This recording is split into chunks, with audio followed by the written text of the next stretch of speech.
Haleluya, puji Tuhan, saudaraku yang dikasihi oleh Tuhan Yesus Kristus, dimanapun saudara berada, kembali bertemu di dalam program Saat Teduh GPDI Mahanaim Tegal. Harapan kami, dimanapun saudara berada, kiranya kasih Tuhan menyertai kita semua.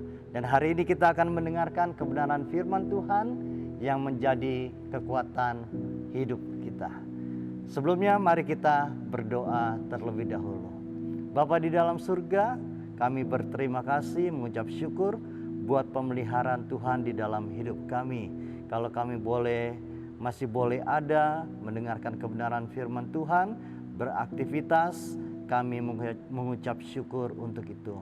Dan kami siap untuk mendengarkan kebenaran firman-Mu, urapi hamba-Mu, urapi kami semua. Di dalam nama Tuhan Yesus Kristus. Haleluya, amin.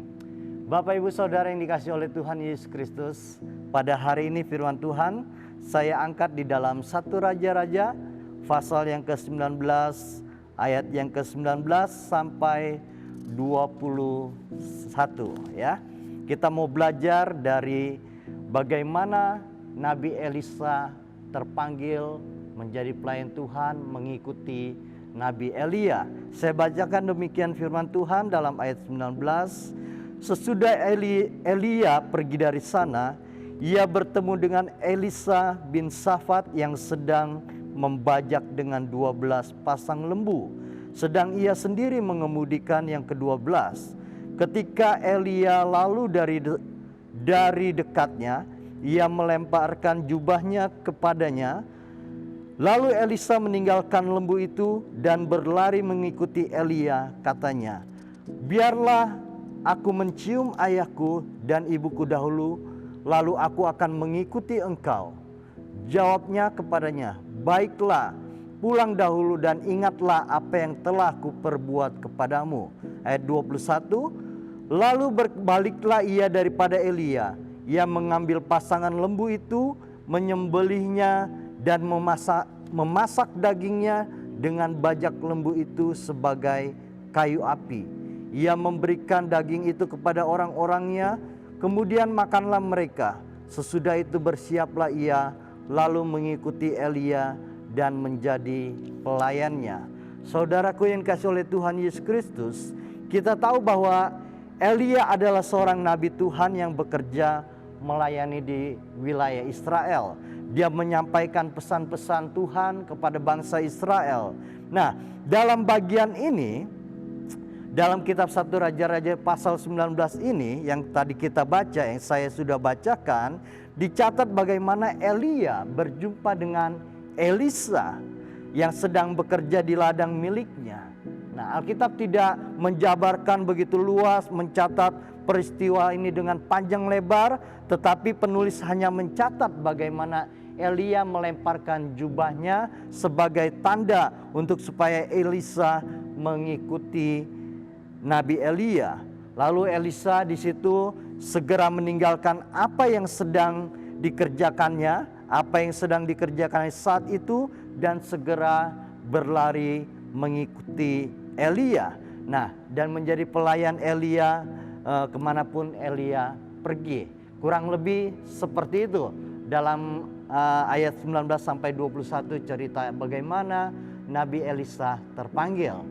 Saudaraku yang dikasihi oleh Tuhan Yesus Kristus, ya, apa yang kita pelajari dari tentang cerita ketika Elisa terpanggil ini, kita juga sebagai orang-orang percaya seperti Elisa terpanggil menjadi pelayan Tuhan, menjadi abdi Nabi Elia terlebih dahulu, dan kita juga sebagai orang-orang percaya, kita terpanggil untuk menjadi pengikut Kristus yang sejati dan melayaninya. Dimanapun kita berada, dalam pekerjaan, bukan hanya di dalam gereja, dalam pekerjaan, dalam lingkungan warga, dalam lingkup apapun, kita bekerja, kita melayani dan memuliakan nama Tuhan.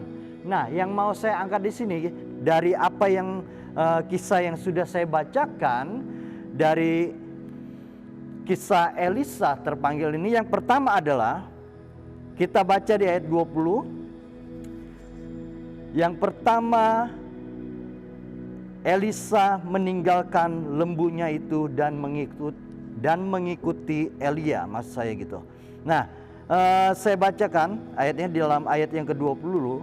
Lalu Elia meninggalkan lembu itu dan berlari mengikuti Elia. Katanya, biarkanlah aku mencium ayahku dan ibuku dahulu, lalu aku akan mengikuti engkau. Jawabnya kepadanya, baiklah, pulang dahulu dan ingatlah apa yang telah kuperbuat kepadamu. Yang pertama yang kita bisa pelajari ketika kita juga dipanggil menjadi pengikut Kristus yang sejati, menjadi pelayan Tuhan, ya. Yang pertama adalah meninggalkan. Seperti Elisa, dia meninggalkan lembunya itu dan mengikuti Elia. Nah, di dalam KBBI, kata meninggalkan itu adalah artinya membiarkan, melepaskan. Contohnya adalah cita-cita, niat, sebagainya. Dia melepaskan, membiarkan, meninggalkan. Elisa meninggalkan apa yang dimilikinya untuk mengikuti Tuhan, untuk melayani Tuhan, mengikuti Nabi Elia. Tetapi saudaraku yang kasih oleh Tuhan Yesus, ada yang berkata, apakah kita harus menjual semuanya apa yang kita miliki kalau kita mau melayani Tuhan? Apakah kita harus meninggalkan semua yang kita miliki kalau kita mau melayani Tuhan? Enggak, tidak seperti itu. Tetapi kata meninggalkan di sini adalah melupakan. Kadang-kadang ketika kita mau melayani Tuhan, kadang-kadang kita masih teringat posisi kita yang sekarang. Aduh, aku posisiku lagi enak. Ya kan? Posisiku lagi enak sekarang, kok tiba-tiba aku melayani Tuhan. Aku nggak bisa seperti itu. Oh, aku nggak bisa seperti orang itu, melayani sebagai usher, sebagai singer dan lain sebagainya. Kan aku jabatannya aku tinggi, kan aku punya kedudukan. Masa aku melayani seperti itu? Tidak. Saudaraku yang kasih oleh Tuhan, pelajaran yang kita ambil di sini adalah kalau kita dipanggil menjadi pengikut Kristus yang sejati, kita harus bersedia untuk melayaninya juga.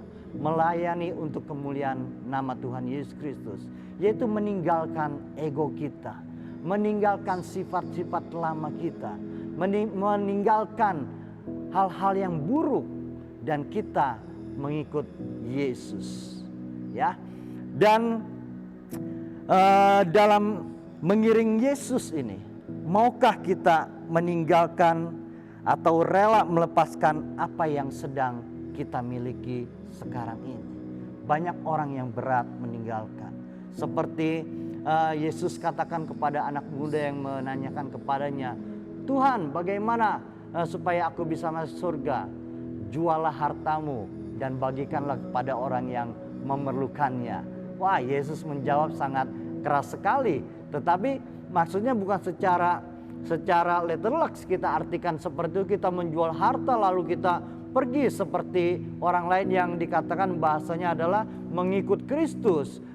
Itu meninggalkan seluruhnya. Tidak seperti itu. Tetapi saudaraku yang kasih oleh Tuhan, adalah kita melupakan, kita meninggalkan apa yang kita miliki. Nah, yang kedua yang kita akan pelajari dari hal ini adalah yang kedua adalah melupakan. Dalam ayat 21 saya bacakan demikian firman Tuhan. Lalu berbaliklah ia daripada Elia. Ia mengambil pasangan lembu itu, menyembelihnya dan memasak dagingnya dengan bajak lembu itu sebagai kayu api.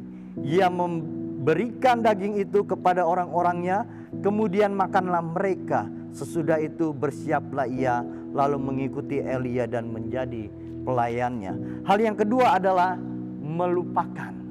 Ya, melupakan. Nah, dalam mengiring Yesus, sudahkah kita melupakan apa yang sudah pernah kita tinggalkan? Tadi saya bilang yang pertama adalah pelajarannya kita meninggalkan.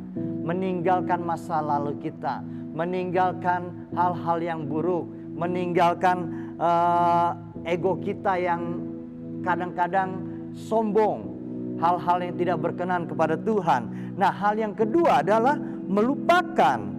Apakah kita setelah meninggalkan, apakah kita juga sudah melupakannya?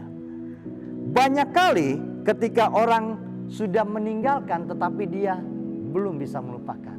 Istilah sekarang belum bisa move on. Ya, seperti itu kira-kira. Nah, saudaraku yang kasih oleh Tuhan Yesus Kristus, banyak kali ketika orang melupakan, orang meninggalkan, maksudnya belum tentu dia bisa melupakan. Ada yang disimpan di dalam hatinya, ada yang selalu mengganjal di dalam hatinya, ada yang selalu dipikirkan, aduh kalau saya seperti dulu lagi enak ya, dengan posisi saya, dengan apa yang saya miliki enak. Seperti Nabi Elisa juga, enak dia punya lembu, dia punya ladang, dia bekerja sendiri. Tetapi dia tinggalkan itu semua untuk mengikut Tuhan. Dan tentu saya tidak berkata se-ekstrim itu untuk kita mengikut melayani Tuhan, kita harus meninggalkan semuanya. Tetapi marilah kita tinggalkan hal-hal yang buruk yang menjadi kebanggaan kita. Kita tundukkan hati kita di hadapan Tuhan, kita sebagai pelayannya, kita sebagai pengikut Kristus yang sejati, menyerahkan sepenuhnya hidup kita di dalam kekuatan kuasa Allah. Itu yang dapat kita pelajari dari firman Tuhan saat ini. Bagaimana Nabi Elisa terpanggil, dia melupakan apa yang dia meninggalkan, apa yang dia miliki. Bukan hanya dia meninggalkan, tetapi dia lupakan apa yang dia pernah punya. Semuanya dia bakar, dia sembelih, jadi tidak ada lagi tersisa. Kita lihat kalau kita bandingkan dengan kisah murid-murid Yesus, ketika mereka berputus asa, mereka yang tadinya profesinya seorang nelayan, ketika Yesus mati di kayu salib untuk menebus dosa semua umat manusia, murid-muridnya kembali ke pekerjaan yang lama. Saya tidak sedang menyalahkan murid-murid Yesus, tidak, tetapi sebagai contoh kembali kepada kehidupan yang lama. Jangan kita setelah kita berada di dalam panggilan Tuhan, kita kembali kepada kehidupan yang lama. Teringat akan masa lalu kita. Seperti Paulus bilang Paulus katakan di dalam Filipi 3 ayat 13 sampai 14. Mari kita buka Filipi pasal yang ketiga ayat 13 sampai 14. Saya akan bacakan demikian firman Tuhan. Ya.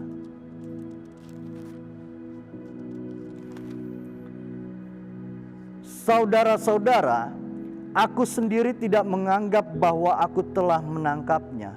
Tetapi ini yang kulakukan, aku melupakan apa yang telah di belakangku dan mengarahkan diri kepada apa yang ada di hadapanku, dan berlari-lari kepada tujuan untuk memperoleh hadiah, yaitu panggilan sorgawi dari Allah dalam Kristus Yesus. Seperti Rasul Paulus katakan, aku melupakan apa yang ada di belakangku, tetapi aku mengarahkan hidupku kepada apa yang ada di hadapanku untuk memperoleh hadiah, yaitu panggilan surgawi dalam Tuhan Yesus Kristus. Tuhan Yesus memberkati. Mari kita berdoa. Terima kasih Tuhan untuk kebenaran firman Tuhan pada saat ini. Biarlah firman-Mu bekerja terus di dalam kehidupan kami. Roh Kudus-Mu bekerja melalui setiap pribadi yang mendengarkan renungan saat teduh ini. Biarlah kami menjadi pengikut Kristus yang sejati. Kami melupakan apa yang ada di belakang kami, mengarahkan hidup kami kepada panggilan-Mu Tuhan, yaitu keselamatan yang kekal di dalam Tuhan Yesus Kristus. Terima kasih, berkati jemaat Tuhan yang mendengarkan firman ini. Terima kasih di dalam nama Tuhan Yesus Kristus. Haleluya, amin. Tuhan Yesus memberkati kita semua.